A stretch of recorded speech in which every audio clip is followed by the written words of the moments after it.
What's going on, fellas? I've got a 2013 E150 and I'm going to use it to show you where you can find the fuel pump relay as well as some important fuses for the operation of the fuel pump. So on the driver's side, under the hood, there's a fuse box here, and you open it by just pushing in on those two tabs in the front and pulling back. And you may have to maneuver some wires out of the way, but this will come out.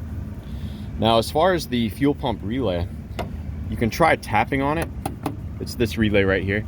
Or if you'd like to swap it with another relay as a troubleshooting step, you can remove it just by kind of wiggling it back and forth while you're pulling up. And another good relay to swap it with is actually going to be the one right next to it. That's what they call the trailer tow relay. And it's probably used very little. So you can swap it with that one. Or if your wipers work, you know your wiper relay works, and you can swap it with your wiper relay there. So this is your fuel pump relay. And as far as the fuses go, there's two important ones. The main fuel pump fuse is going to be this 20 amp fuse right here. This is what actually provides power to the fuel pump.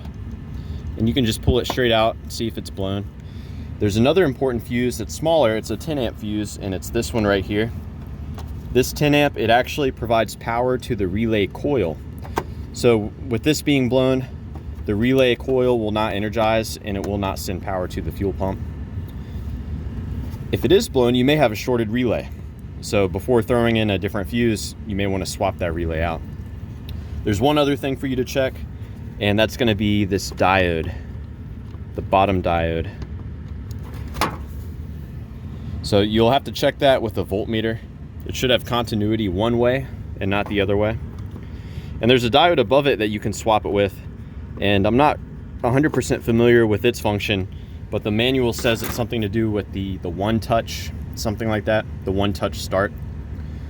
So yeah, that's about it.